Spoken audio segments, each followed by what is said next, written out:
You can use the Text tool to add text to any model view, drafting view, legend, or sheet.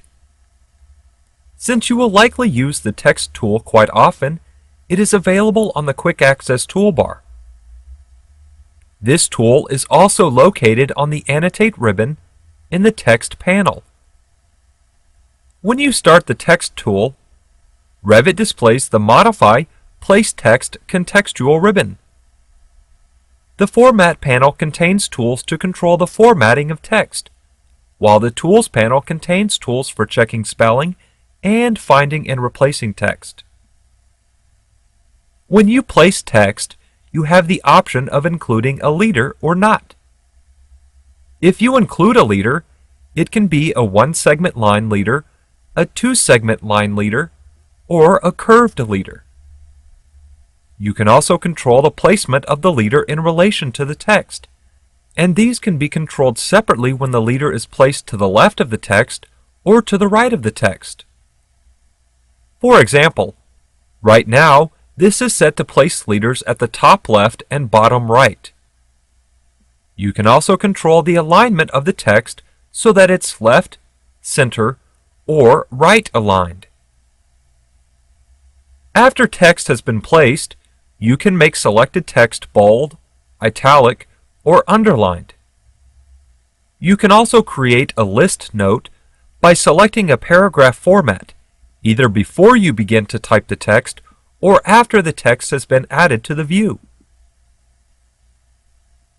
The appearance of the text is based on the type of text. In the Type selector, you can choose any available text style.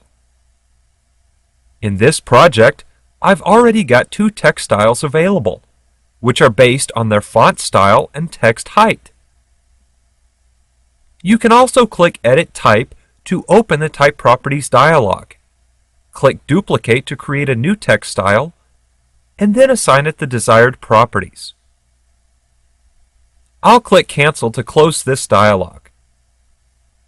Since text is a form of annotation, when you change the scale of the view, text will automatically resize so that it always prints at the proper text height. I'll zoom in a bit and then click to position the text. Initially, the text has no leader and is left justified. Note that you can also click and drag to indicate a nominal text box location. Regardless of the method you choose, text in Revit is always multi-line text, and you can adjust the text box size and word wrapping at any time. Once I've placed the text box, the formatting and paragraph controls in the ribbon become active. I'll type, "This is a text note." When I press Enter, Revit creates a paragraph break, and I can continue typing. I'll type, "This is the second line."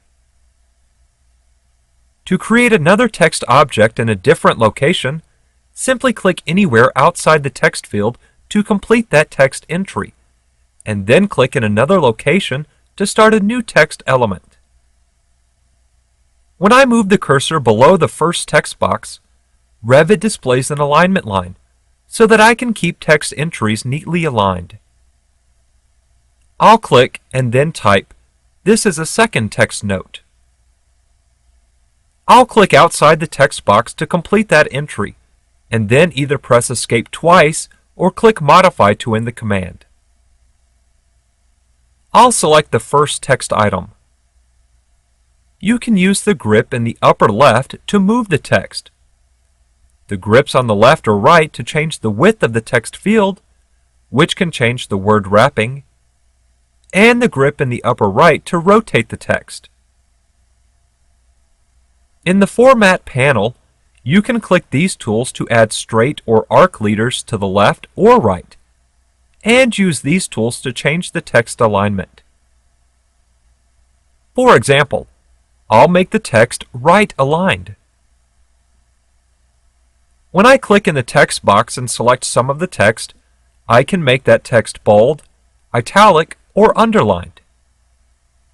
I can also expand the paragraph format drop-down and add bullets, numbers, or letters. I'll click outside the text field to accept those changes and deactivate the text formatting tools.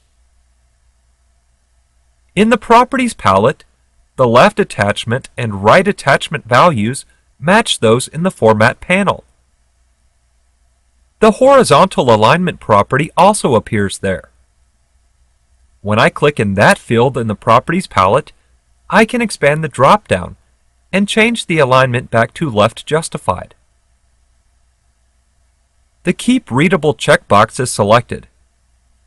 When this is selected, and when I rotate the text beyond 90 degrees, it automatically flips so that it remains readable. When I clear this checkbox, the text will not flip. In the Format panel, I'll click Add Left Side Straight Leader, and then click Add Right Side Straight Leader, and then click anywhere in the view to deselect the text. Note that the leaders have a default arrow size and shape that is controlled by the type properties of the text. When I select the text, I can use the grips near the arrows to move the arrows, and then use the grip in the middle of the line to add an elbow. The location of the leader in relation to the text is controlled by the left and right attachment settings. When I change the left attachment to leader at middle left, you can see the leader change position. In the ribbon, there's also now a tool to remove the last leader. When I click this tool, the right leader disappears because it was the last leader I had added to the text. When I click Add Right Side Straight Leader, I can add a leader on the right. When I click that tool again, Revit adds a second leader on the right, and I can use the grips to adjust the leaders so that they point to different places. When I drag one of those grips back toward the upper left, it will actually attach at the top of the text box. In the Properties palette, when I select Arc Leaders, all of the leaders change to arc leaders. A single text element can have either arc leaders or straight line leaders, but not both. Again, you can drag the grips to reposition the leaders. When I select a text object, I can either right-click and choose Create Similar, or click Create Similar in the contextual ribbon to start another text object using the same text style. This time, in the Format panel, I'll select two segments. Realize that the first point I pick sets the leader arrow location. The second pick sets the elbow, and then the third pick positions the text box. Again, Revit will display an alignment line so that I can keep all of my text neatly aligned. I'll type, "This is text with a leader." Then, I can click anywhere in the view to complete that text element. I'll click Modify to end the command.